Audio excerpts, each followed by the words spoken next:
कहानी की शुरुआत होती है आसमान में, जहां एक पैसेंजर प्लेन बादलों को चीरते हुए आगे बढ़ रहा होता है। प्लेन के अंदर जैक नाम का एक पैसेंजर बैठा होता है, जो अपनी गरीबी से इतना तंग आ चुका था कि वह अपनी जान देने का फैसला कर लेता है ताकि उसके मरने के बाद इंश्योरेंस के सारे पैसे उसके घर वालों को मिल सकें। लेकिन तभी अचानक मौसम बिगड़ना शुरू हो जाता है। काले बादल प्लेन को चारों तरफ से घेर लेते हैं। इसी बीच अचानक बिजली सीधा प्लेन के इंजन से जा टकराती है, जिससे वो प्लेन हवा में ही 2 टुकड़ों में टूट जाता है और उसका आगे वाला हिस्सा सीधा एक सुनसान और रहस्यमयी आइलैंड पर जा गिरा। उन्हें जरा भी अंदाजा नहीं था कि उनकी किस्मत इतना भयानक मोड़ लेने वाली है। तभी मलबे के बीच फंसा कैप्टन, जिसकी हालत गिरने से बुरी हो चुकी थी, उसे होश आता है। वो तुरंत पायलट को रेडियो के जरिए मदद के लिए सिग्नल भेजने को कहता है। पायलट बिना वक्त गंवाए उठा और रेडियो ढूंढने लगा। रेडियो ढूंढते ढूंढते अचानक उसे अपने पैरों के पास किसी चीज की आवाज महसूस हुई, जैसे कोई चीज किसी को घसीट रही हो। वो तुरंत नीचे झांका और अगले ही पल उसका दिल एक पल के लिए रुक गया, क्योंकि जमीन पर एक बहुत ही बड़े सांप की उतरी हुई ताजी खाल और उसके आसपास बहुत ही बड़े साइज के टूटे हुए अंडे बिखरे हुए थे। वो अभी इस बात को समझने की कोशिश कर ही रहा था, तभी अंधेरे जंगल के अंदर से एक भयानक हलचल होने लगी। पेड़ हिलने लगते हैं जैसे कोई बहुत बड़ी आफत आने वाली हो, और अगले ही पल घने अंधेरे से निकलता हुआ एक बहुत ही विशाल सांप उसके सामने आ जाता है। उसकी आंखों में दहशत साफ नजर आ रही थी, क्योंकि उसने अपने अंडों को टूटा हुआ देख लिया था और अब वह पूरी तरह से पागल हो चुका था। इससे पहले वो पायलट वहां कुछ समझ पाता, अगले ही पल वो सांप उसे जिंदा ही अपने अंदर निगल जाता है। वहीं प्लेन का दूसरा हिस्सा भी उसी रहस्यमयी आइलैंड पर जा गिरा था, जहां जैक के साथ साथ कुछ और लोग भी खुशकिस्मती से जिंदा बच जाते हैं। जैसे ही वो लोग जहाज के मलबे से बाहर निकले,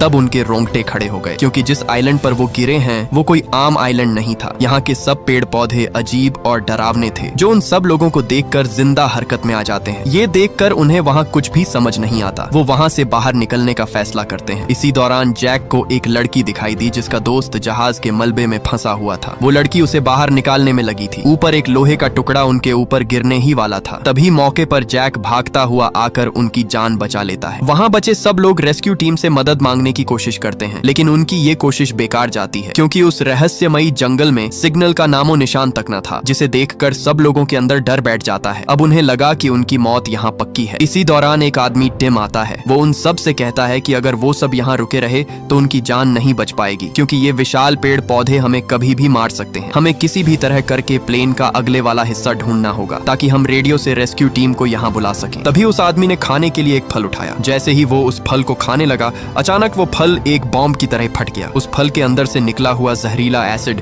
उस आदमी के चेहरे पर जा लगा, जिससे उसकी वहीं पर मौत हो जाती है। उस आदमी को तड़प कर मरता हुआ देखकर सबके होश ही उड़ गए। लेकिन इसी दौरान एक आदमी सबको हिम्मत देते हुए कहता है कि हम यहाँ से बाहर जा सकते हैं, क्योंकि दूर ही एक पहाड़ी है, वहां से धुआं उठता हुआ दिखाई दे रहा है। हो ना हो प्लेन का अगले वाला हिस्सा